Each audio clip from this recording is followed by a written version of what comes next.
అది విజయవంతుల సభని అని చెప్పి తెలియజేస్తూ మీరు ఆ దిశగా ప్రతి ఒక్కరిని కలుపుకురండి. మీకున్న కమ్యూనికేషన్స్ కొంతమంది చెప్తారు. ఈ కార్యక్రమానికి అందరూ వెళ్ళవలసిందిగా కోరుతూ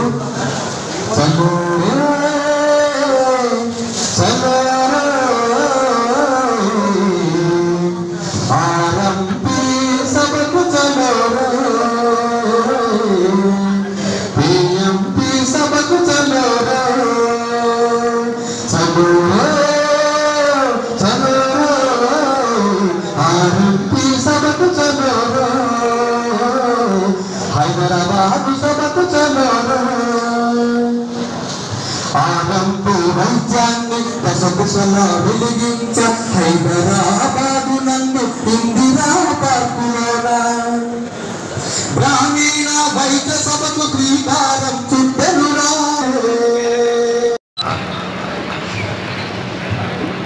ఆరంభికల్లలో ఆనందం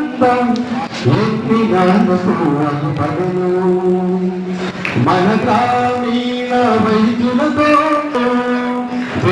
ఆరంభి జై నాగన్న ఆరంభి కల్పం ఎన్ని నాన్నకు అగుపడును మన గ్రామీణ వైద్యులకు పడును ప్రాణాలను కాపాడే నీకు అంకలేంటిరా గ్రామీణ వైద్యుడా ప్రాణాలను కాపాడే నీకు అంకలేంటిరా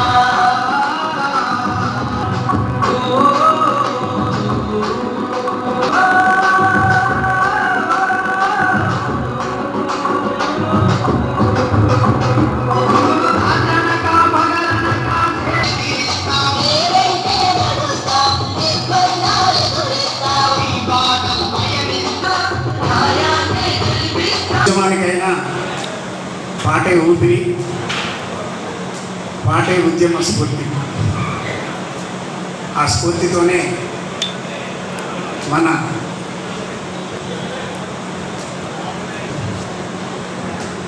ఓ పాటను కూడా మన అడుగులో అడుగేస్తూ పాటను కూడా జత చేసి పయనిద్దామని చెప్పి ఈ పాటని రాయించడం జరిగింది.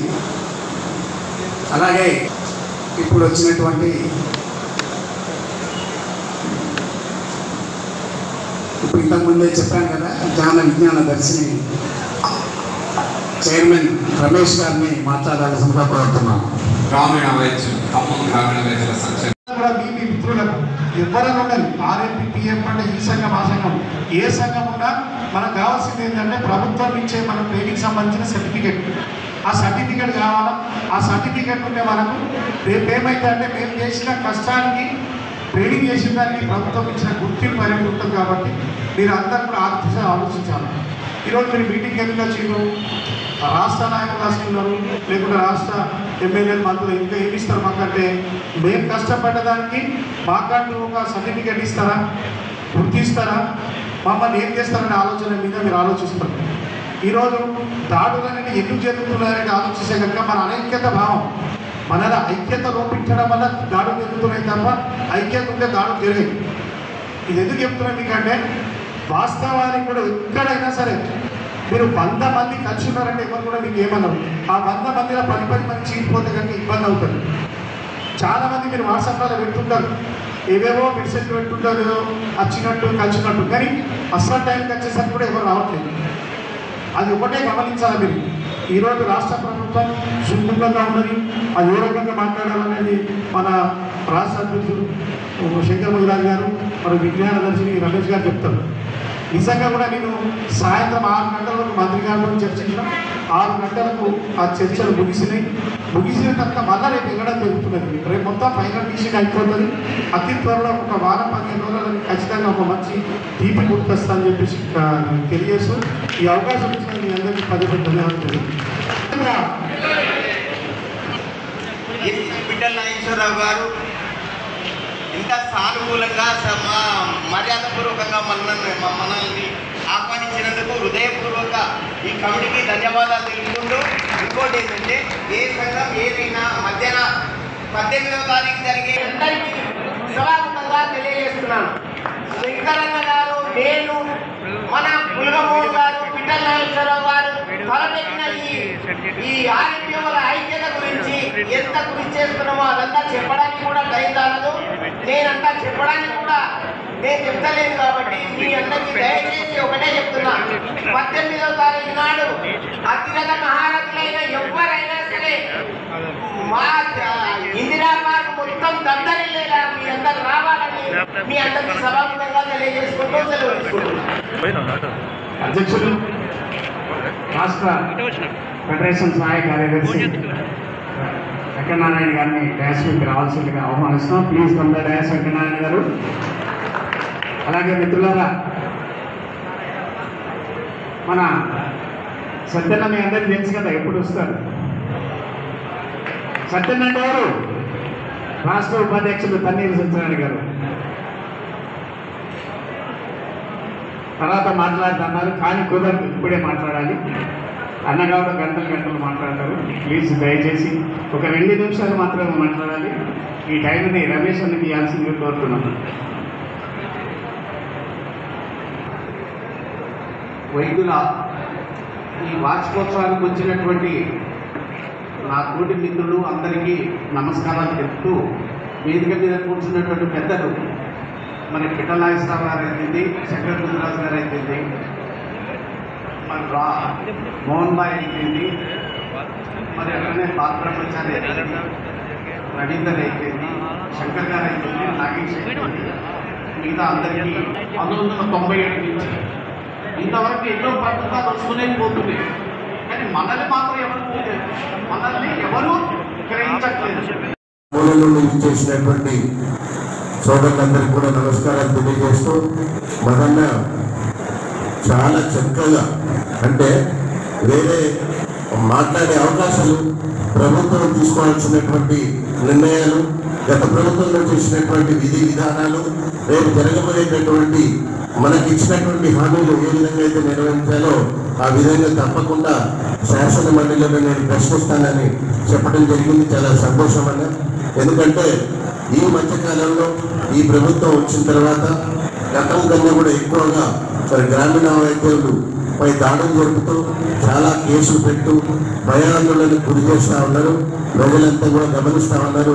మీరు చక్కగా చెప్పారు, గ్రామాల్లో వైద్యులు లేని ఎవరికి కూడా ఏమి చేయలేరు.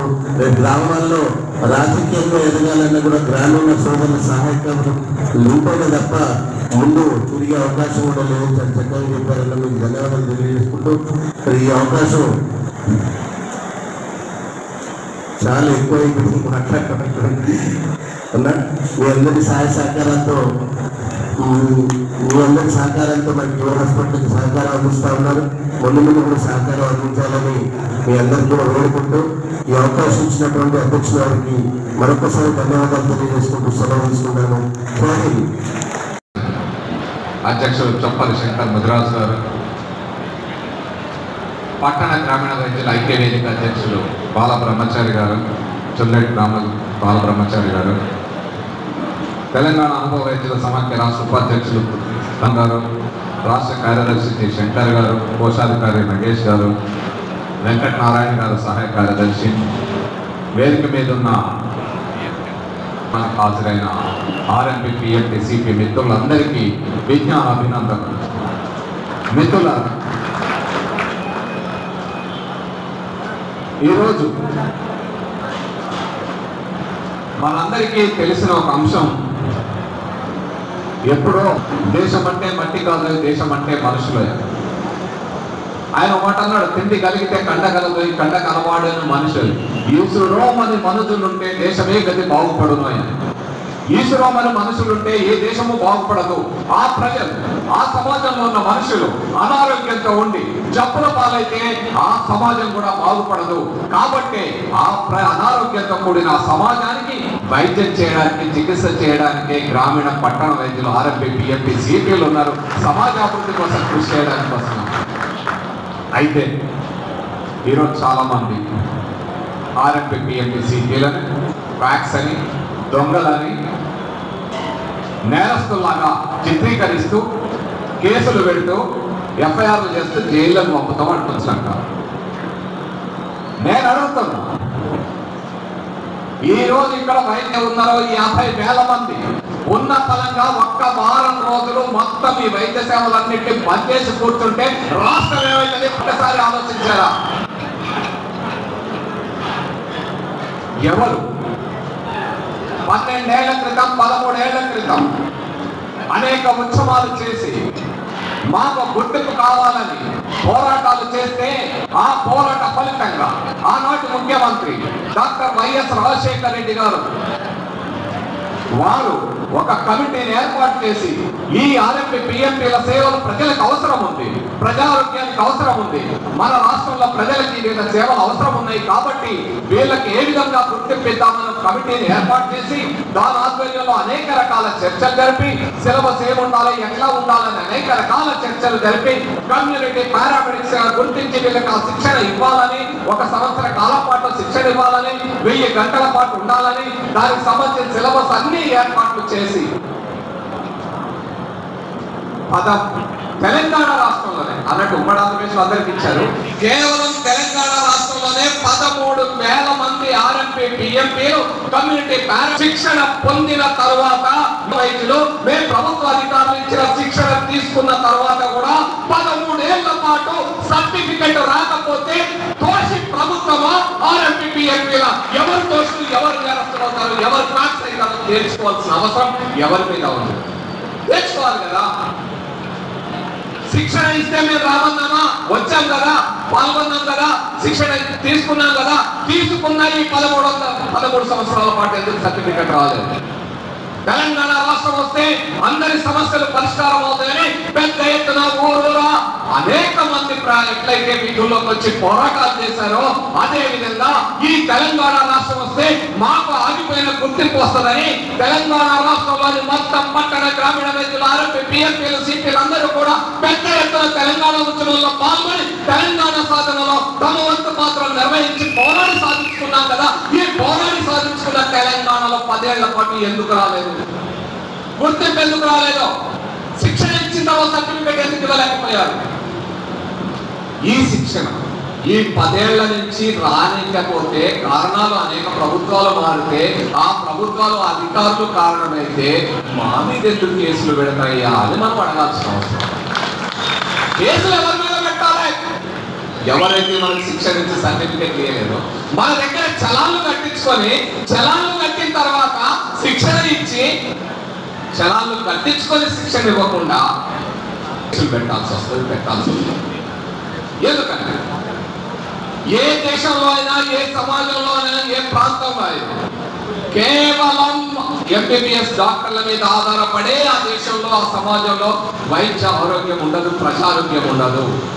ప్రజారోగ్యంలో ప్రతి జబ్బుకి, ప్రతి దానికి ఎంబీబీఎస్ డాక్టర్లకు, ఎంఎస్ డాక్టర్ల దగ్గరకు వెళ్ళాల్సిన అవసరం లేదు. దాదాపు 60% వ్యాధులకి వాళ్ళ దగ్గరికి వెళ్ళాల్సిన అవసరం లేదు. గ్రామాల్లోనే మనం చిన్న చిన్న చికిత్సలతో బాగు చేసుకోవాలి. అదే కదా చేస్తున్నది. ఈరోజు డాక్టర్ ఇంజక్షన్ రాస్తాడు, ఎవరు ఇవ్వాలి ఇంజక్షన్? మళ్ళా పోయి ఎంబీబీఎస్ డాక్టర్ దగ్గర పోయి కౌన్సిలింగ్ ఫీజు కట్టి ఇంజక్షన్ కూడా రోజు పోతామా? ఇస్తారా? వాళ్ళు ఇవ్వాల్సింది ఎవరు? చికిత్స చేయాల్సింది ఎవరు? కట్టాల్సింది ఎవరు? గ్రామంలో, బస్తీలో అందుబాటులో ఉండేది ఎవరు?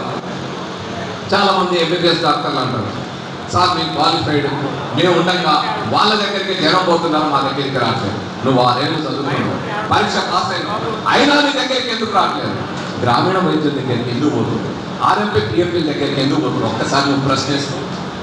ఎందుకు పోతారంటే మొత్తం ఈరోజు ప్రపంచంలో బాగా ఉన్న ఆరోగ్య వ్యవస్థని యూరోప్ దేశాల ఆరోగ్య వ్యవస్థ గురించి చెప్తారు. పబ్లిక్ హెల్త్ సిస్టమ్ అంటే యూరోప్ దేశాల గురించి చెప్తారు, అమెరికా గురించి చెప్పరు. ఏమిటి అక్కడ ఉన్నది? Family health system. Family doctor ఉంటాడు ప్రతి దగ్గర. ఆ మధ్య ఆంధ్రప్రదేశ్లో కూడా జగన్మోహన్ రెడ్డి గారు మాట్లాడేవాడు, ఫ్యామిలీ డాక్టర్. ఏమిటి ఫ్యామిలీ డాక్టర్? ఏ వ్యాధి అయినా ఈ వృత్తిలో ఆర్ఎంపీల కోసం తిరువనంతపురం గ్రామాలలో వాళ్ళ చైతన్య పరిస్థితి పనిచేస్తూ ప్రజా వైద్యులుగా ఎంతోమంది ఆర్ఎంపీ వైద్యులు, ఎందుకంటే మేము ఎన్నికలు వచ్చినప్పుడు కంపల్సరీ ఆర్ఎంపీ డాక్టర్లు, పంచాయతీ దగ్గర డాక్టర్లు మా వెంట ఉన్నారు. వాళ్ళని ఎప్పుడైనా ఎన్నికలు వస్తే ఎందుకంటే మేము వాళ్ళు చెప్తేనే గ్రామాలలో ఉపయోగపడుతుంది. ఒకళ్ళ విధంగా కూడా రాజకీయాల్లో కూడా తీసుకొచ్చాం. కవర్ తీసుకొస్తాం తప్పకుండా కూడా. ఎందుకంటే మేము రోజు మాకు రూరల్ ఏరియాలో ఎందుకంటే మీరు లేనిది పల్లె తెల్లాలి.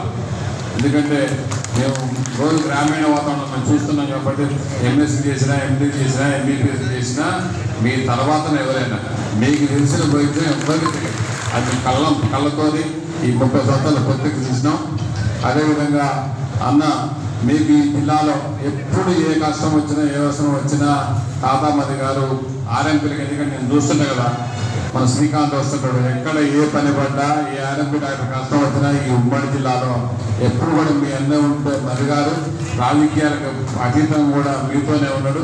అది ఏ విధంగా ఎవరితో ఉంటున్నారని కాదు, తప్పకుండా కూడా మీరు అందరూ కూడా మీకు ఎప్పుడు ఏ కష్టం వచ్చినా మా వంతు తప్పకుండా మీకు అండ ఉంటామని, అదేవిధంగా దీనికి వచ్చిన ప్రజావేత్తలందరికీ వేదిక మీకు పెద్దలందరూ కూడా ఉదయపూర్వక 22వ మహాసభ సందర్భంగా ఉదయపూర్వక ధన్యవాదాలు తెలియజేస్తూ ఎల్లప్పుడూ మా వంతు సాయం ఉంటుందని తెలియజేస్తూ మీ వద్ద సెలవుస్తున్నాను. శ్రీ పిక్కల నాగేశ్వర గారు, అదేవిధంగా బీఆర్ఎస్ పార్టీ జిల్లా అధ్యక్షులు శాసన మండలి సభ్యులు గౌరవనీయులు తాతామది గారు, రమేష్ గారు ప్రముఖ సామాజికవేత్త రమేష్ గారు, వేదికపై ఉన్నటువంటి స్పర్శ భాస్కర్ గారు, బెల్లంవేడి గారు, మిగిలినటువంటి గ్రామీణ రైతులు, ఈ సమావేశానికి హాజరైనటువంటి గ్రామీణ రైతులందరికీ వందనం, శుభాభివందనం మిత్రులారా. రమేష్ గారు చాలా ఉత్తేజపూరితమైనటువంటి చాలా ఆలోచనాత్మకమైనటువంటి సందేశాన్ని మన ముందు పెట్టారు. ఒక పక్క మన బాధ్యత, మరో పక్క మనకున్నటువంటి హక్కులు, వాటిని ఎట్లా చూడాలి, మొత్తం గ్రామీణ వైద్య వ్యవస్థ, గ్రామీణ వైద్యులు ఏ రకమైనటువంటి బాధను ఎదుర్కొంటా ఉన్నారు, వాటి నుండి విముక్తి పొందాలంటే ఎట్లా మనం పోరాడాలి, ఎట్లా ఉద్యమించాలని చెప్పేసి మంచి స్ఫూర్తిదాయకమైనటువంటి సందేశాన్ని అందించాను.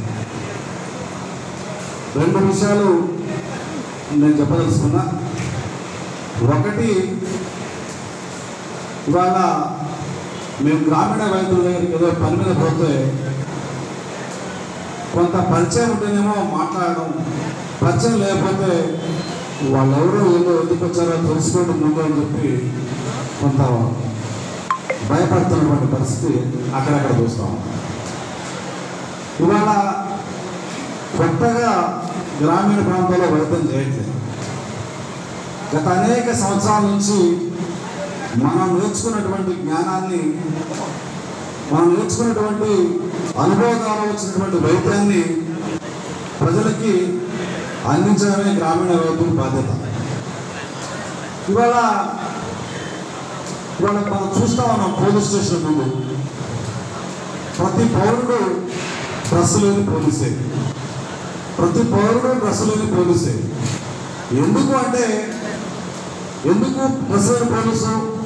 తన కళ్ళ ముందు ఏదైనా అన్యాయం జరిగితే చూడకూడదు, తన కళ్ళ ముందు ఏదైనా జరిగితే ప్రశ్నించాలా, మాట్లాడాలి. అందుకే ప్రతి పౌరుడు డ్రెస్ లేని పోలీసే. ఇవాళ మనం పత్రికల్లో కూడా అనేక సందర్భాలు చూస్తూ ఉన్నాం, ఎవరైనా గుండెపోటుతోటి కింద పడితే ఎట్లా రక్షించాలని చెప్పేసి గవర్నమెంటే ప్రయత్నిస్తూ ఉంది, చెప్తా ఉంది. అంటే ప్రతి పౌరుడు కూడా ఆ జ్ఞానం తెలిస్తే, ఆ రంగంలో అనుభవం ఉంటే ఆ అనుభవాన్ని అందించడం అనేది బాధ్యత, హక్కు.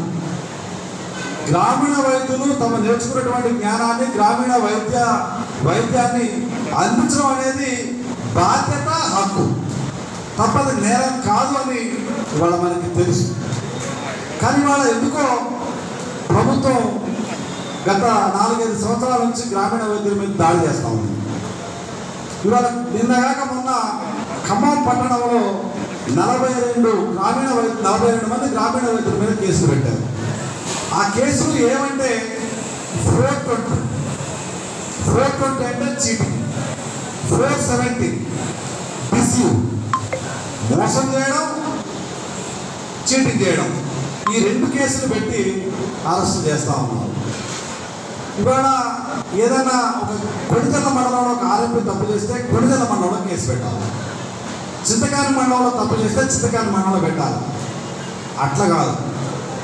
ఖమ్మంలో కరుడు కట్టిన నేరస్తుల్ని శిక్షించే ఒకటి ఉంది, తెలుసు మనందరికీ, సిసిఎస్ క్రైమ్ పోలీస్ స్టేషన్. వీళ్ళందరి మీద సిసిఎస్ పోలీస్ స్టేషన్లో కేసులు నమోదు చేస్తూ ఉన్నారు. సిసిఎస్ పోలీస్ స్టేషన్లో ఎవరి మీద కేసులు నమోదు చేస్తారంటే కరుడు కట్టినటువంటి నేరస్తులు, దొంగతనాలు చేయడమే వృత్తిగా చేసే వాళ్ళని అక్కడికి అరెస్ట్ చేసి తీసుకొచ్చి థర్డ్ డిగ్రీ ఉపయోగించి వాళ్ళ నిజానికి తగ్గించేదే సిసిఎస్ పోలీస్ స్టేషన్. ఇవాళ గ్రామీణ వైద్యుల మీద మెజారిటీగా కేసులు నమోదైంది సిసిఎస్ పోలీస్ స్టేషన్లో. ఇది ఎంత దుర్మార్గం అంటే సిసిఎస్ ఎక్కడ నేరం చేస్తే అక్కడ అరెస్ట్ చేసి కేసు పెట్టు, వీళ్ళంతా జైలు ఉంది. కానీ అట్లా కాకుండా సిసిఎస్ పోలీస్ స్టేషన్ పిలిపించి సిసిఎస్ పోలీస్ స్టేషన్లో కూర్చోబెట్టి కేసులు నమోదు చేసి భయప్రాంతాలకు గురి చేస్తున్నటువంటి పరిస్థితి ఇవాళ మనం చూస్తా ఉన్నామంటే మన గ్రామీణ వైద్యులలో మన రమేష్ గారు చెప్పినట్టుగా ఒక భయంకరమైనటువంటి ఐక్యత లేకపోవడం వల్లనే ఇవాళ ఈ రకమైనటువంటి పరిస్థితి కనపడతా ఉంది. టీఎంసీ చట్టంలో, తెలంగాణ మెడికల్ కౌన్సిల్ చట్టంలో ఎక్కడ కూడా 417, 420 గ్రామీణ వైద్యుల మీద కేసులు పెట్టమని చెప్పి ఎక్కడ టీఎంసీ చట్టంలో లేదు. మనం గూగుల్లో వెతికినా కానీ ఎక్కడ కూడా గ్రామీణ వైద్యుల మీద ఇట్లాంటి దుర్మార్గమైనటువంటి చట్టాలు పెట్టండి, ఇట్లాంటి దుర్మార్గమైనటువంటి కేసులు పెట్టండి, సిసిఎస్ పోలీస్ స్టేషన్లో విచారించమని చెప్పేసి మన సభ్యులు ఈ 3 జిల్లాలలో ట్రైనింగ్ తీసుకున్న వాళ్ళు ఉన్నారు. తెలంగాణ మొత్తం 25,000 మందికి పారామెడికల్ ద్వారా మనకి గుర్తింపు ఇచ్చింది, వాళ్ళని ట్రైనింగ్కి ఎలిజిబిలిటీ వచ్చింది. ఈ 16 సంవత్సరాలలో ఇంకా దరిదాపు ఈ తెలంగాణలో ఇంకా 25,000 మంది కొత్త వాళ్ళు వచ్చారు. పాత వాళ్ళకి ట్రైనింగ్ ఇస్తూనే, వాళ్ళకి సర్టిఫికెట్లు ఇస్తూనే, కొత్త వాళ్ళని కూడా 15 రోజులు తీసుకొని ట్రైనింగ్ ఇచ్చి 1 టైం సెటిల్మెంట్గా ఏర్పాటు చేయాలని గవర్నమెంట్ను కోరుతున్నాం. అలాగే రాష్ట్ర కమిటీ తరపునటువంటి వచ్చినటువంటి మన విజ్ఞాన దర్శిని రమేష్ గారిని కోరుతున్నాం. ఎందుకంటే ఆనాడు ఇచ్చిన 14 మందిలో సార్ ఒకడు. దాని కష్ట సుఖాలు ఎన్నిసార్లు రాష్ట్ర కమిటీ సిట్టింగ్ అయింది, ఆ విషయాలన్నీ తెలుసు. సబ్జెక్టు ఖరారైంది, ట్రైనింగ్ ఇచ్చారు, సర్టిఫికెట్ ఏమి ఇవ్వాలనేది ఖరారైంది, బడ్జెట్ విడుదల చేశారు, గవర్నమెంట్ హాస్పిటల్లో ట్రైనింగ్ ఇచ్చారు. అయినా సరే కొన్ని శక్తులు మళ్ళీ దాన్ని ట్రైనింగ్ ఇవ్వకుండా అడ్డుపడుతున్నాయి. అది ఖచ్చితంగా మనం అధిగమిస్తాం. రాష్ట్ర కమిటీకి మనందరం అండగా ఉన్నాం. మనందరి కార్యక్రమాన్ని, మనందరి బరువును, బాధ్యతను, గుర్తింపును వారి భుజాల మీద పెడతాం. వారు మోయడానికి సిద్ధంగా ఉన్నారు. కాబట్టి మిత్రులారా, హైదరాబాద్ వచ్చేది ఖచ్చితంగా రావాల్సిందే. ఎందుకంటే ఆయన మన సంఖ్యాబలాన్ని చూపెట్టాలి. మనం ఎన్ని బాధలు పడతానో తెలియజేయాలి. నలుగురే పోతే నలుగురులాగానే ఉంటుంది. అదే ఒక దండు గదిలితే సునామీ లాగా ఉంటుంది. కాబట్టి మిత్రులారా, 18వ తారీఖున గ్రామీణ వైద్యుల సునామీని తెలంగాణ వ్యాప్తంగా హైదరాబాద్లో చూపించాలి రాష్ట్ర మంత్రులకు అని చెప్పి మీ అందరినీ పేరు పేరున కోరుకుంటూ, అలాగే మహబాద్లో ఉన్నటువంటి మన మహబాద్ జిల్లాలో ఉన్నటువంటి మన అసోసియేషన్ సభ్యులు, అలాగే కొత్తగూడెం, భద్రాద్రి కొత్తగూడెంలో ఉన్నటువంటి గ్రామీణ వైద్యుల సంక్షేమ సంఘ సభ్యులు, ఖమ్మం జిల్లాలో ఉన్నటువంటి సంక్షేమ సభ్యులకు, జిల్లా కార్యవర్గానికి ఇంత చక్కగా ఎర్లీ మార్నింగే 9:30కి ఏమైనా చూడాలి వస్తున్నారు, మీరు అందరు రావాలంటే అన్ని కార్యక్రమాలు వదిలిపెట్టి ఎంతో దూరం నుంచి దాదాపు గుండాలంటే ఇక్కడికి 160 కిలోమీటర్లు, 160 కిలోమీటర్ల నుంచి కూడా 10 గంటలకి ఇక్కడికి రాగలిగారంతో వాళ్ళకి ఎక్సాన్ చెప్తూ సంఘం మీద ఉన్నటువంటి గౌరవాన్ని, బాధ్యతను, నిబద్ధతను తెలియజేస్తుందని చెప్పి మీ అందరికీ తెలియజేస్తూ, ఇంకా మన వాళ్ళు వచ్చేవాళ్ళు ఉన్నారు, అందుకనే మీ అందరికీ స్నాక్స్ ఏర్పాటు చేశాను. షుగర్ పేషెంట్లు ఎవరైనా ఉంటారని. మంత్రి గారు వస్తున్నారు, వారు వచ్చిన తర్వాత లంచ్కి లేచే అవసరం ఉంటుంది. మీరు ఎవ్వరూ రావద్దు, మంచినీళ్ళైనా ఏదైనా మీ దగ్గరికే వస్తాయి, మీరు ఇబ్బంది పడద్దు అని చెప్పి మీకు చెబుతూ, సభ్యులైనటువంటి 14 మందిలో 6వ సభ్యులు అనుకుంటా రమేష్ గారు, వారిని మనం ఆహ్వానించడం జరిగింది. బహుశా రమేష్ గారి గురించి మీ అందరికీ తెలుసు అనుకుంటా. విజ్ఞాన దర్శిని దర్శిని అంటే దర్పం. విజ్ఞాన దర్శిని అంటే ప్రతిదీ అద్దంలో చూసి ఏమొస్తుంది, మన బొమ్మ మనకే కనిపిస్తుంది. అది ఏంటి అంటే నిజం, అబద్ధం కాదు. మనం అద్దం ఎదురుగా నిలబడితే అద్దంలో మన బొమ్మే కనిపిస్తుంది. అద్దంలో కనిపించేదే నిజం. కాబట్టి నిజాన్ని నమ్మాలి, భూతత్వంలో చూడద్దు. అలాగే ఈ భూత వైద్యులను, మంత్రగాళ్ళని ఎవరిని నమ్మొద్దు, సైన్స్ని నమ్మాలి. ఆ సైన్స్ పెట్టిందే వైద్యం, ఈ వైద్యాన్ని నమ్మాలని చెప్పి సారు వెలుగెత్తి చాటుతూ ఎక్కడైతే మూఢాచారాలు ఉంటాయో ఆ మూఢాచారాలపై విస్తృతమైన పోరాటం చేసే వాళ్ళల్లో రమేష్ గారు ఒకరు. నిజంగా రమేష్ గారి వల్ల మన మీటింగ్కి వచ్చినందుకు మనందరం సంతోషపడాలి, గర్వపడాలి గ్రామీణ వైద్యులు అయినందుకు. ఎందుకంటే ఆ మహానుభావుడు అన్ని చోట్లకి పిలిస్తే వస్తారు. కానీ ఇంతమంది 22వ సభకు మనం ఆహ్వానించడం మనకు గర్వించదగ్గ విషయంగా భావిస్తూ 2 జిల్లాల ఎమ్మెల్సీ తాతా మధు గారు ఇదివరకు మన 2 మీటింగ్లకు వచ్చారు. ఇప్పుడు మళ్ళీ మనం ఆహ్వానించగానే వారు వస్తున్నారు. స్వాగతం స్వాగతం సుస్వాగతం, నీకు సభకు విచ్చేసిన శతకోటి మాన్యులకు ఆరంభి అందించిన అక్షర కుసుమాలకు స్వాగతం స్వాగతం సుస్వాగతం, గ్రామీణ వైద్యులకు సుస్వాగతం, నీకు సభకు విచ్చేసిన శతకోటి సమావేశం. మీ సంఘం తెలంగాణ అనుభవ వైద్యుల సంఘాల సమాఖ్య రాష్ట్ర ఉపాధ్యక్షులు మిత్రుడు పిట్టల నాగేశ్వరరావు గారికి,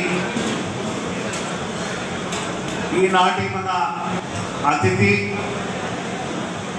గ్రామీణ వైద్యుల గుర్తింపే ఈ రాష్ట్రంలో ఉండబడే ఎన్ని సంవత్సరాలైన వైద్యం, విద్య, జ్ఞానం, విజ్ఞానం ఉండాలనే దానితో ఆనాడు ముందుబడి 429 జీవో 14 మంది నిపుణుల కమిటీలో సభ్యులైనటువంటి రమేష్ అన్న గారు, గౌరవనీయులు ఫెడరేషన్ రాష్ట్ర ఉపాధ్యక్షులు, నల్గొండ జిల్లా అధ్యక్షులు తన్నీరు సత్యనారాయణ గారు, అదేవిధంగా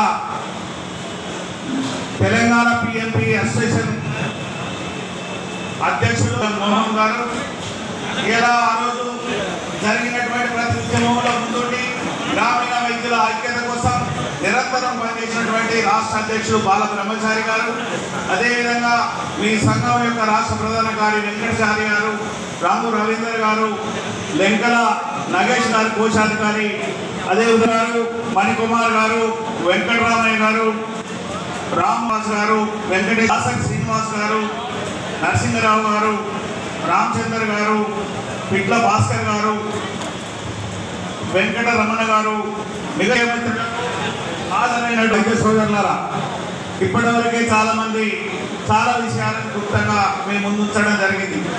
ఈరోజు మీరు మాకు ఒక పర్మిషన్ ఇవ్వాలి. రమేష్ అన్న మాట్లాడిన తర్వాత మాకు సెలవు ఇవ్వాలి.